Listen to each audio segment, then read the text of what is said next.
Je ne sais pas ce que vous pensez des montres hommages et je ne suis pas ici pour alimenter le débat. Je crois que les gens devraient porter vraiment ce qu'ils veulent sur leur poignet. J'ai déjà porté une Oyster Perpetual dorée achetée pour 25 $ sur Canal Street à New York. Et j'ai porté ce truc infâme jusqu'à ce que le plaquage or se désagrège complètement et tache la peau de mon poignet et que les bords tranchants du bracelet aient rongé le tissu de la plupart des poignets de mes chemises de coton. J'ai aussi eu ma part de ces contrefaçons chinoises. Je ne suis pas là pour juger qui que ce soit, mais je sais que mon opinion sur les montres hommages a changé au fil de mon parcours de collectionneur. Et je vais vous expliquer pourquoi dans un instant. La montre que je vous présente aujourd'hui est de Steinhardt, que je considère comme la reine des montres hommages. C'est cette collaboration Nomon Watches. Elle s'appelle la Subtropic 39 mm. Bonjour et bienvenue à Jamais sans ma montre.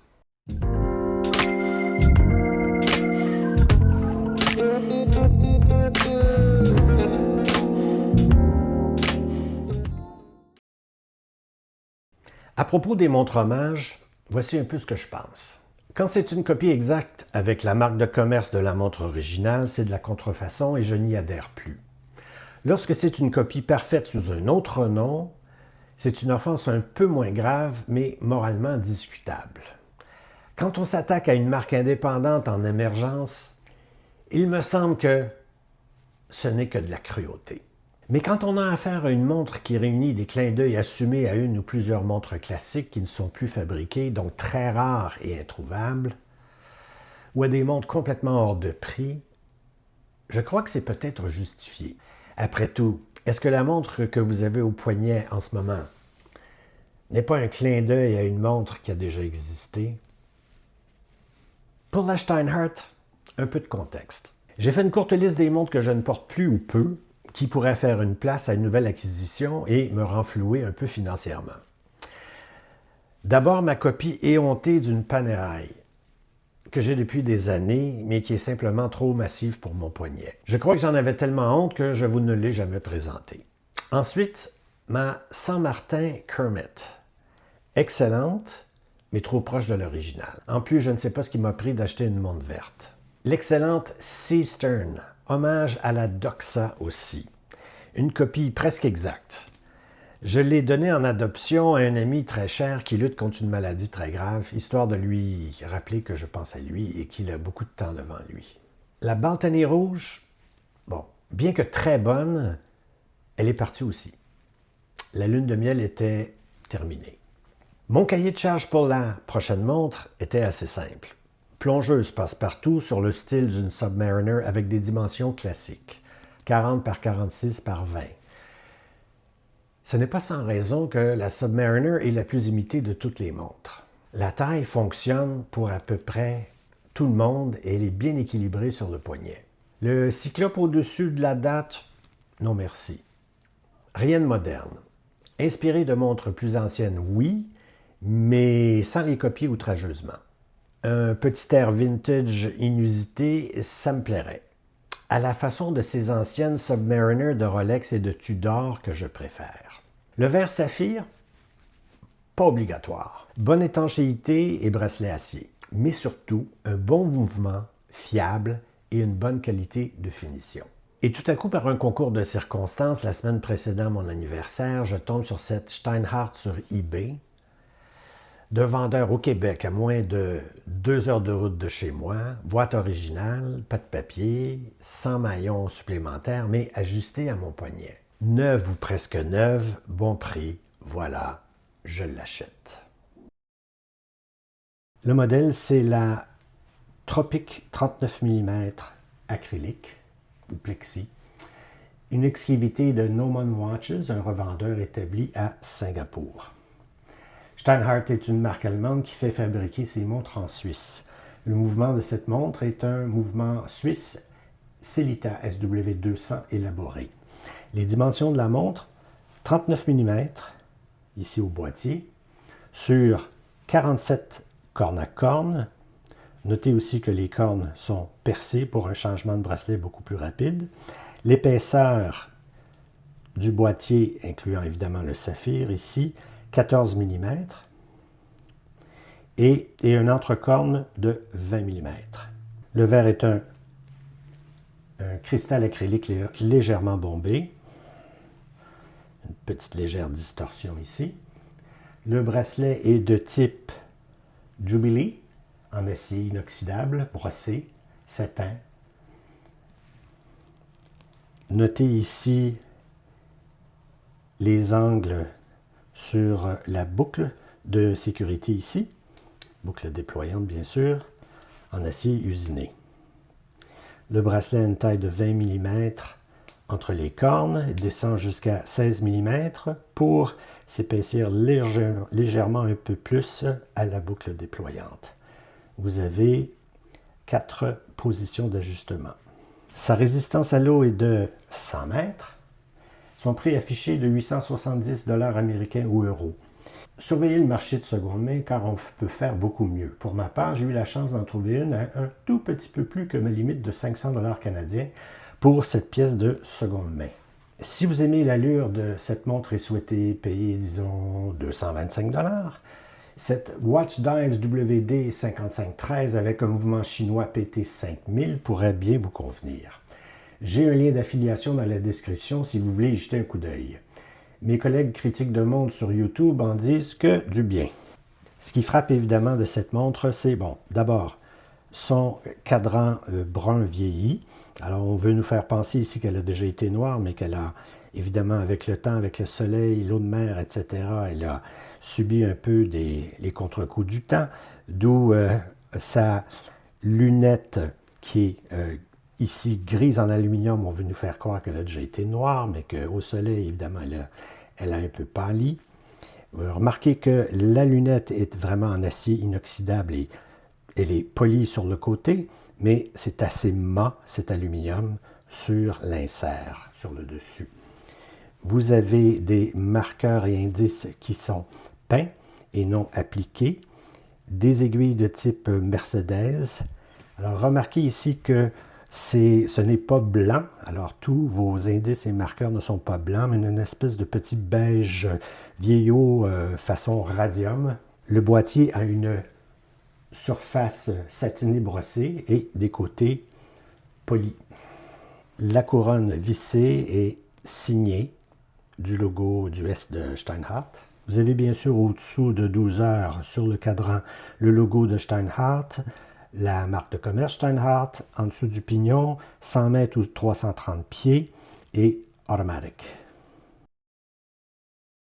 Le mouvement SW200 élaboré a été développé par la société suisse Sellita et est basé sur le mouvement ETA 2824, l'un des mouvements les plus populaires sur le marché.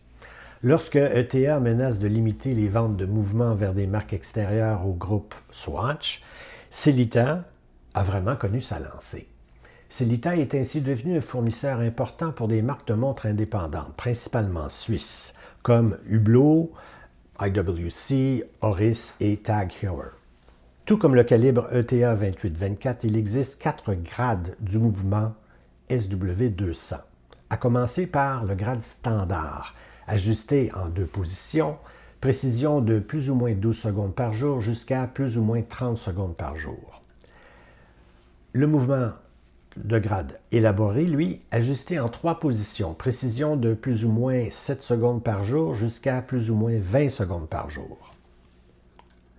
Le mouvement premium, ajusté en 5 positions, précision de plus ou moins 4 secondes par jour jusqu'à plus ou moins 15 secondes par jour.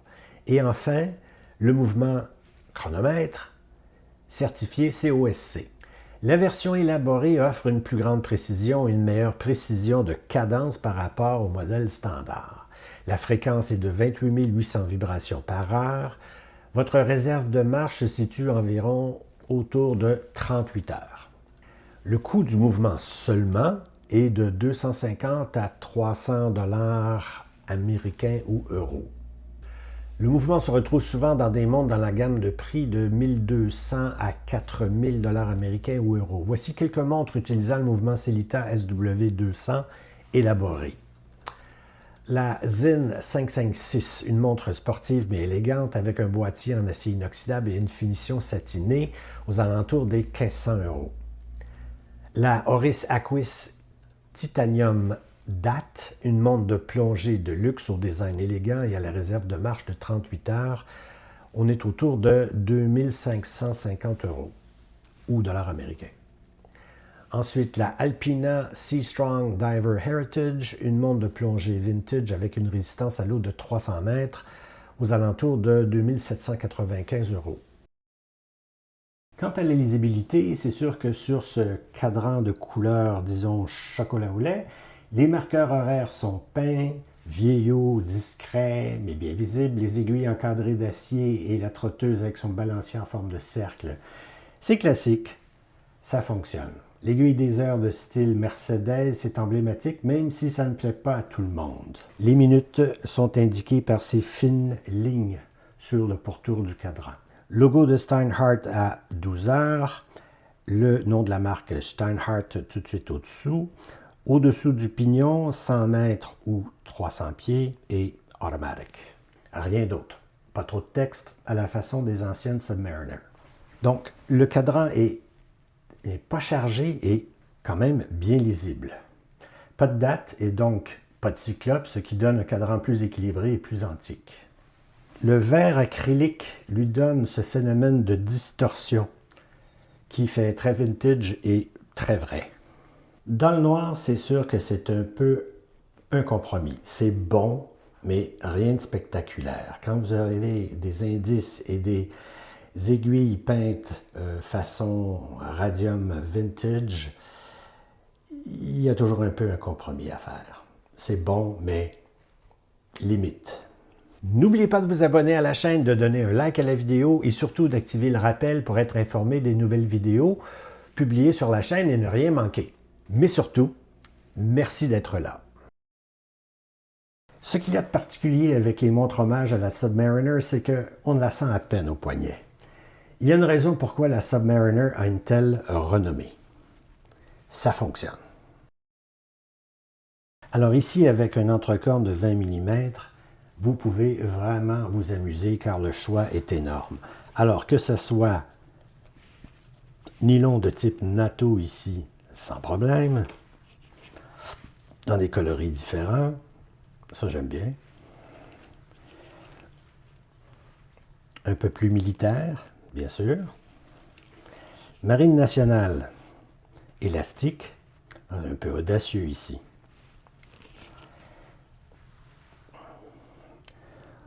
Caoutchouc, résine, noir, tropique, oui, c'est classique. Toile de voile, sailcloth, oui, bien sûr, extrêmement confortable et versatile. Cuir ici, si vous décidez de ne pas la mettre à l'eau, oui, bien sûr. Alors, cuir ici vieilli. Okay. Dans un bracelet simple.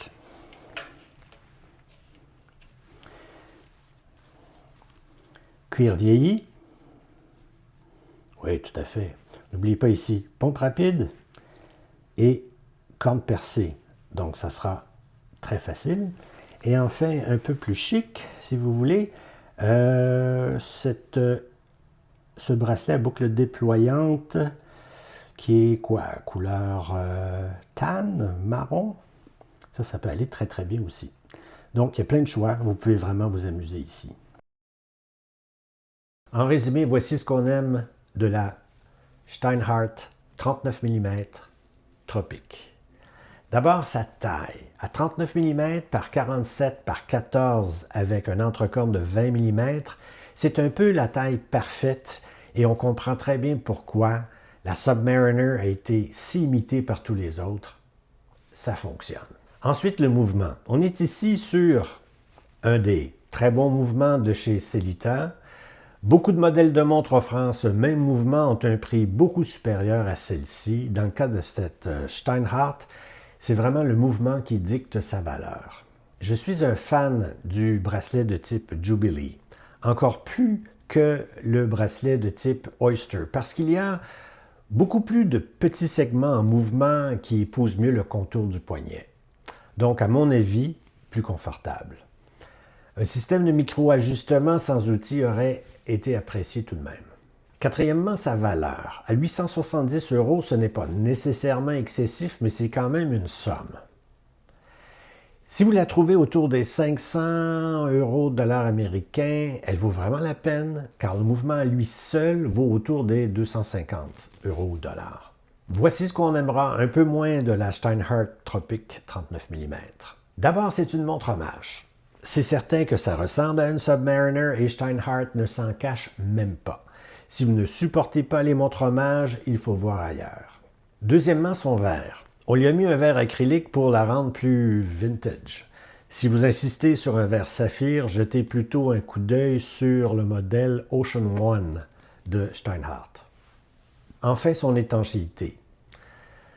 100 mètres de résistance à l'eau seulement. Pourquoi pas 150 ou 200 mètres? C'est un peu incompréhensible, mais c'est une montre de tous les jours un peu chic et non une vraie tool watch de plongée. Cette montre en offre beaucoup pour le prix et je n'hésite pas à vous la recommander. Dans mes autres recommandations, la Devil Diver, un hommage vieillot et inusité à son propre catalogue chez Bulova.